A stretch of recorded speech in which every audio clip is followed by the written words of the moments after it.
Hello, Deepak. Let's start the interview. So, before starting the interview, could you please just tell me something about yourself? Yeah, sure, sir. So I am Deepak Prakash. Currently, I'm in the final year, Netaji Subhash University of Technology, studying computer science with specialization in artificial intelligence. My interest includes web development and artificial intelligence. I have done a couple of projects in them. Apart from that, I have done an internship as an SDE at ION. This was all about. Yeah, it's nice. And you say you have worked on like web development and artificial intelligence. So, could you please tell more about the what are the projects you have worked on? Yeah, sure. So one project I have done was safety helmet detection. So basically, I have created a website using Next.js, and in that website, I have embedded a deep learning model which takes the image from the image file, video file, or a webcam and detects whether the person in the image has wear a helmet or not. So I usually make projects by combining the technologies. So this was like my prime interest, where I combine artificial intelligence models along with web development. And what was the efficiency of that project? The efficiency of my model was 85%, and Hmm. we have reduced the model size to increase its speed. And by doing that, the accuracy was a bit lowered, and it was up to 82%. It's nice. Yeah, it's nice. So that's great introduction, Deepak. So now let's start with the interview. So in this interview, let me just give a brief about the interview. So in this interview, you just have to implement a tic tac toe game. I hope you heard about the tic tac toe game. Sure. Yeah. So what you have to do is you can build in any framework, maybe React if you love to do. So you can build a tic-tac-toe game. You have to build a very basic functionality. Okay. So for that, just open any code sandbox and let's start. Okay, sure.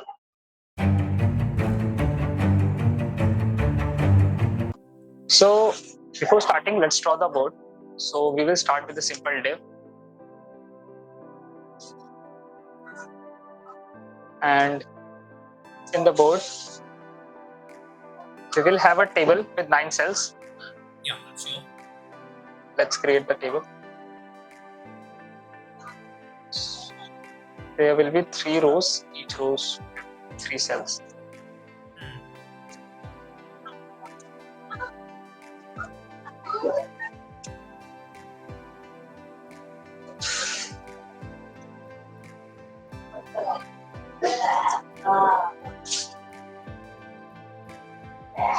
Now, let's just give it a brief border so that it's visible on the screen properly.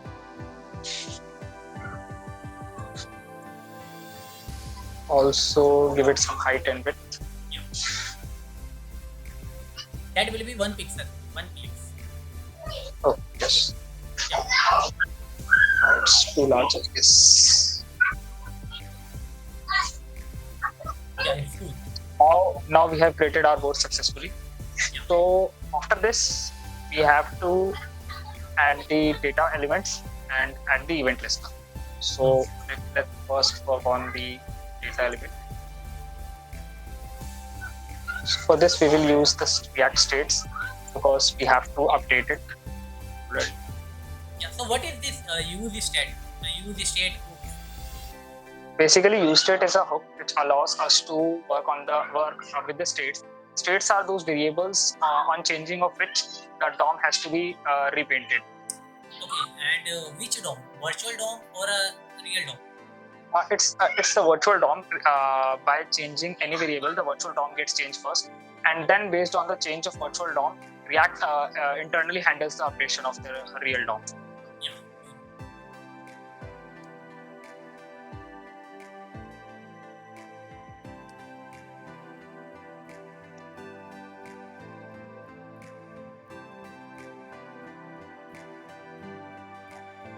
So basically, I am creating a grid. Okay. So it's a 3 by 3 grid, and it will represent our board. It's the board. So you have initialized every cell with a zero, Uh, or it should be I'll, null. it should be actually blank or something like this. Yeah. So that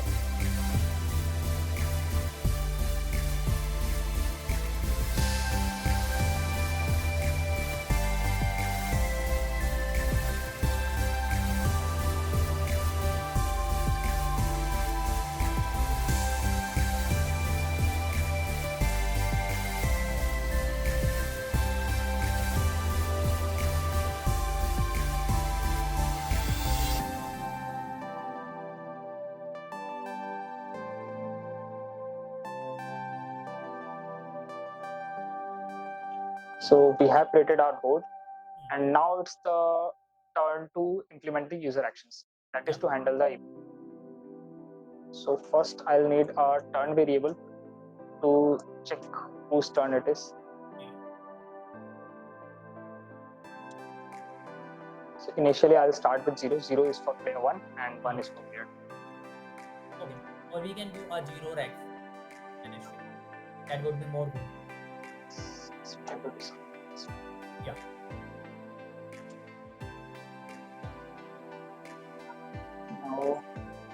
Now we have to add the event listeners.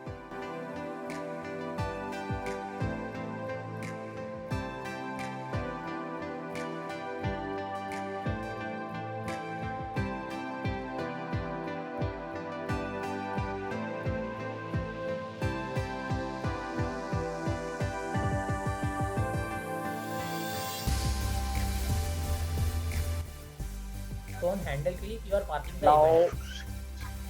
what we have to do is like on clicking of right. Yeah. Also, I need to pass the data as well. So I need one more thing. I have to pass the data as well.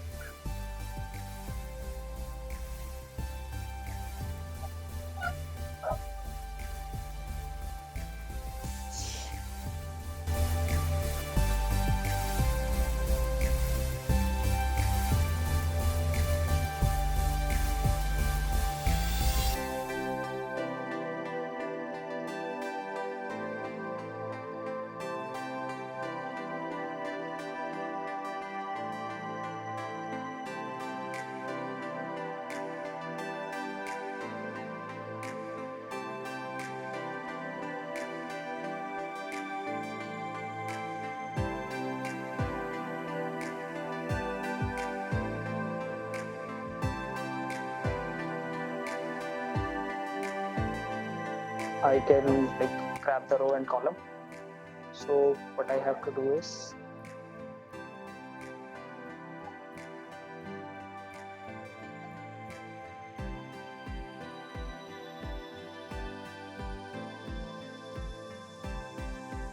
first I have to check this if it has already some value, then I have to alert it Okay. that is not allowed. Yeah. Um, Yeah. okay. Yes. So basically, I have added the event listener. So clicking what I am checking initially, if if the column doesn't contain blank, then the action is not allowed, and user will not be able to click on that. However, if it is a blank, then I'll mark that with the user. And after this, what I have to do, I have to change the turn. So let's suppose initially it is 4 or 0, then I will have to make it X. So this is the logic.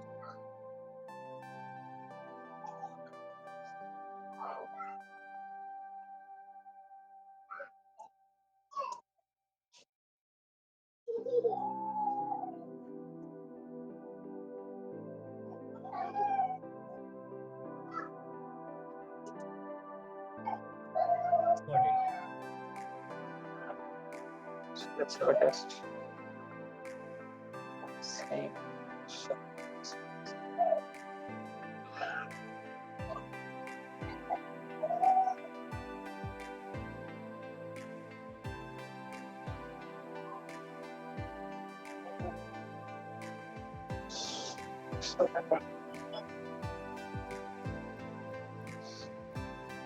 It should be equal equals. No.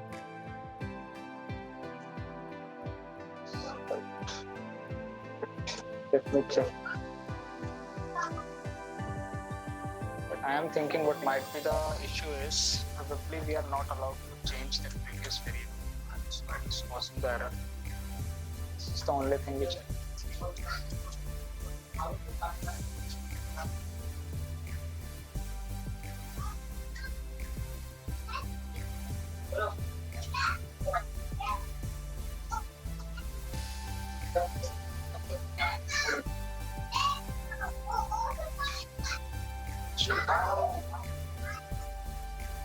Let's try with this.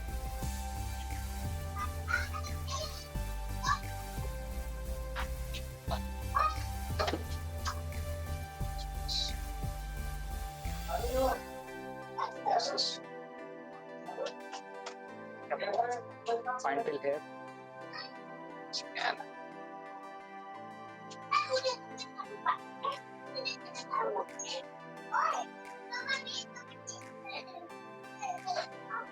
I hope you understand when the state update. It does not update like instantly. It's take some latency. Like if you think you have updated the thing, but it's take latency of some milliseconds. 10 milliseconds, right? Yeah. So that's the problem. So can you do something other than like this use state? Other than useState.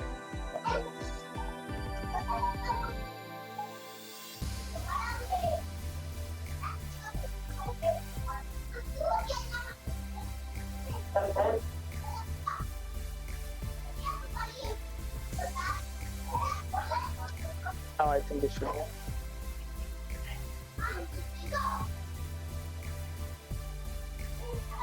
Not working fine. Could you please just give me a brief what you have done till now? So till now I have created a 9x9 board and have given all of them a state variable. The state variable holds the value what our checkbox contains. So basically it holds whether it has a 0, null or a cross.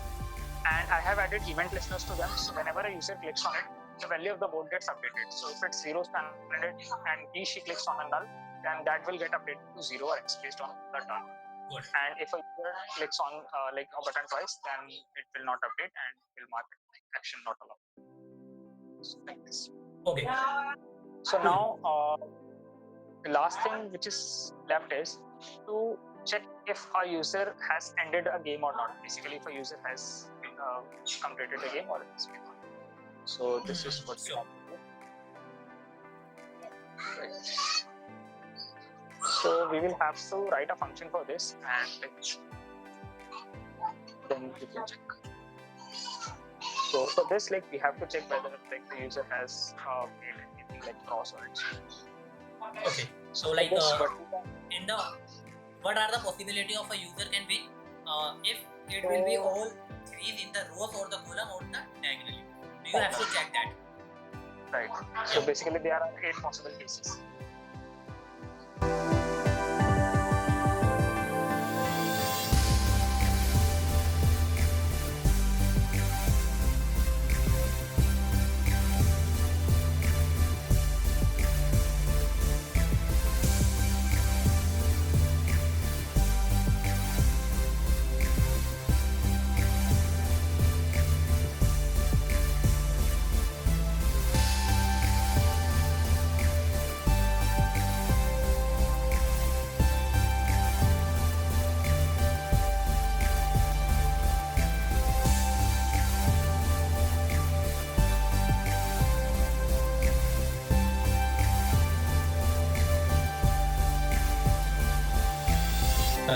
हो गया ना 1 2 3 4 5 6 7 8 हाँ.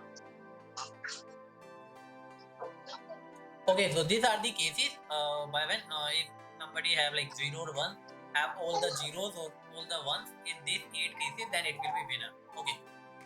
Right. So we will add a function to check if the game has been completed or not.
basically after the event listener, I have all the functions.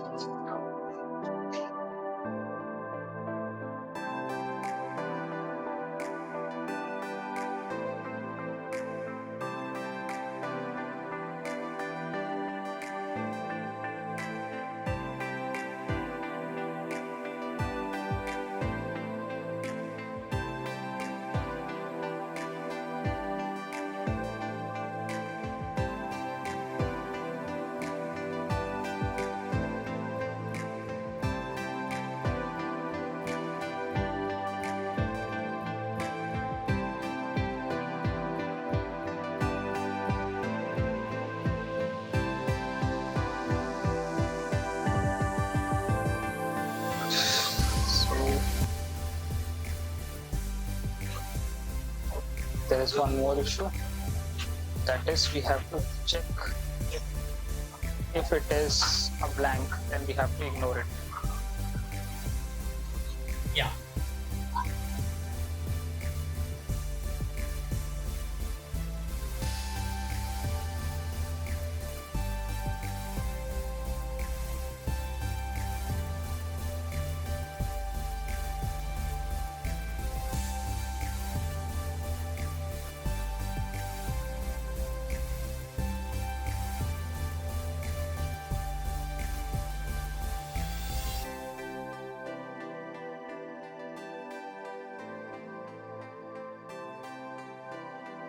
Okay, so for now everything is working fine. The only thing is not working is on the new board when it is not equal, it will give you the alert. Can you do something Right. better? Like rather than checking those conditions, just check the condition that if it is not equal, if it is equal, then you are going to change. Otherwise not. So you can change your if else to only if. Yes, this I got better.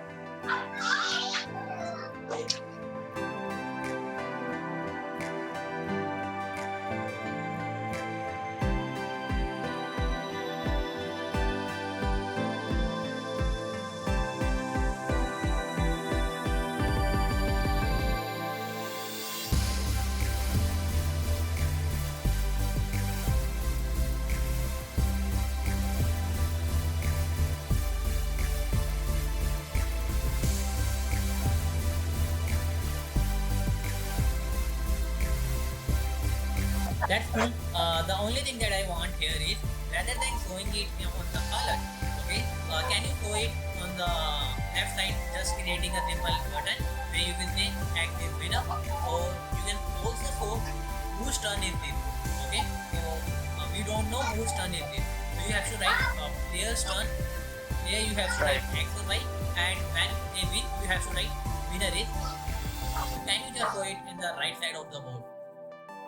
Yes, I can do this.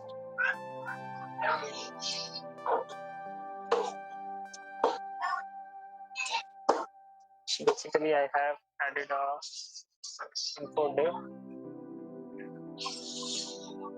Will show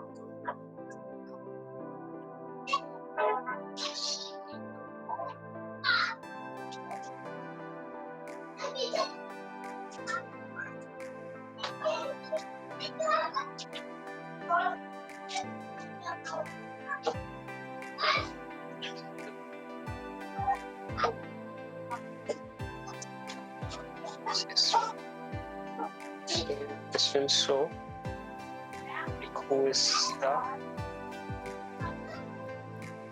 Oh, you and got also winner. You can inflate it now.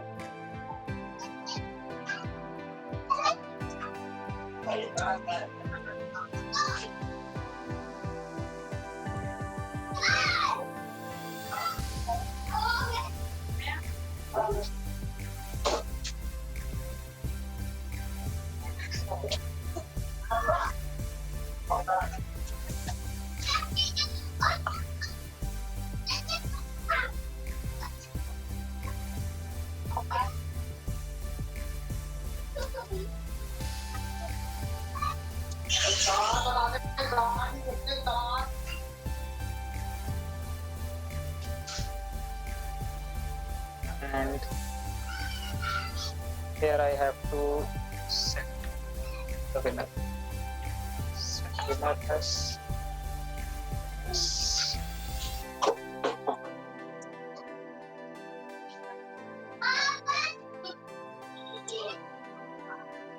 And you can remove the alert from it.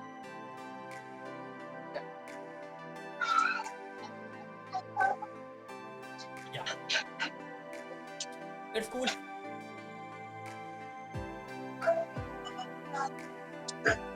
So the game is completed. So here we can see whose turn it is.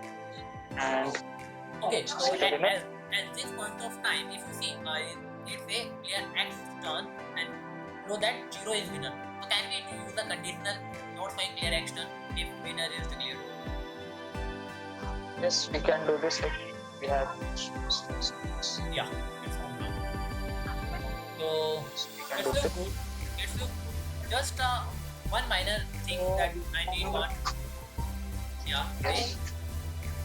I was saying like we can reset the board after the game is over. Like, or can pop up some button where we can see.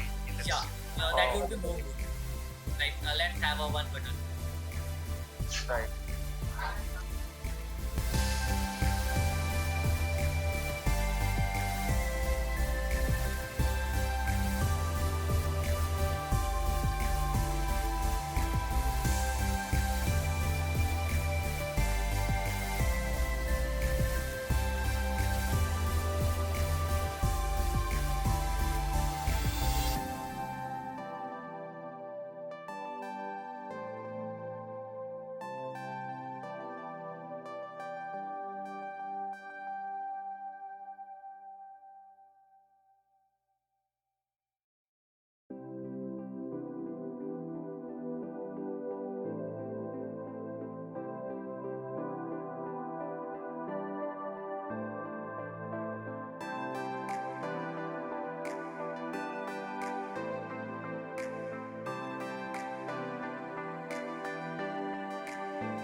Access winner that cool.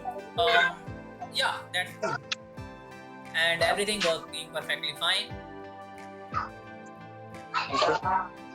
Okay, so there can be multiple things that we can do here. Okay, I don't want you to code that thing, but what are the things that you can do in this game? I want to know. So like one thing could be improving the user interface. So basically we can add more style sheets and some better interface can help in better like interaction. And on part of logic, what we can introduce is like here we have hard coded the grid size to be 3 cross 3. All the logic that is returned is hardly focused on 3 cross 3. What we can do is like we can change this logic to an n cross n grid code, and instead of hard coding those win cases, we can use double for loop and check like if there is a complete row, a complete column, or a diagonal which has all the same values. That would be more logical and more better game. Okay. I mean that's the same thing. Like I am talking about like what can be the feature. Let's say the more feature I am able to realize is the control jet feature. Let's say you by mistake click on a different button. Okay, you want to change it. You want to get back to the previous step. So how you will do that? So for this, what we can do is like we can use a stack of moves, or we can use a variable which keeps a track of like what is the previous move. So there can be two possible scenarios. One scenario is if we are allowing user to move back only one step, then we can use a previous variable which stores the value of what is the state which has been updated now. And if a user presses Control Z or any undo button, then we will just change that previous row and column value to null, and this would work. But if we want to reset a whole set of moves or a whole sequence of moves, then we have to maintain a stack, and like we have to keep a counter of what is the next move. So basically, we need to store the indices of the blocks which have been updated, and when the user presses the undo button again and again, in the reverse order, we have to set that those indices to null and null. And so what will the space complexity? And what will the space complexity of that block? Like, 3 cross So the 3 string, or 3 cross or 9 cross 3 cross 3? What will be? so for this you have to store 9 indexes, and each index will contain 2 values, that is row and column. So it will be 9 cross 2. Okay. Here, let me reset it. So this is my stack array, right? And let's suppose I have hit a value, so it will store this. Then let's suppose I hit this, then it will store this. And after this, suppose I hit this, then it will store this. After this, what I have to do is, suppose I press an undo button. So undo button, what undo button will do, it will check this index and will reset this index to null and remove that. And that's it. That's So great. the complexity of this would be 9 cross 2. Yeah, it's good. So yeah, I hope I will done with the interview, and it was very nice talking to you.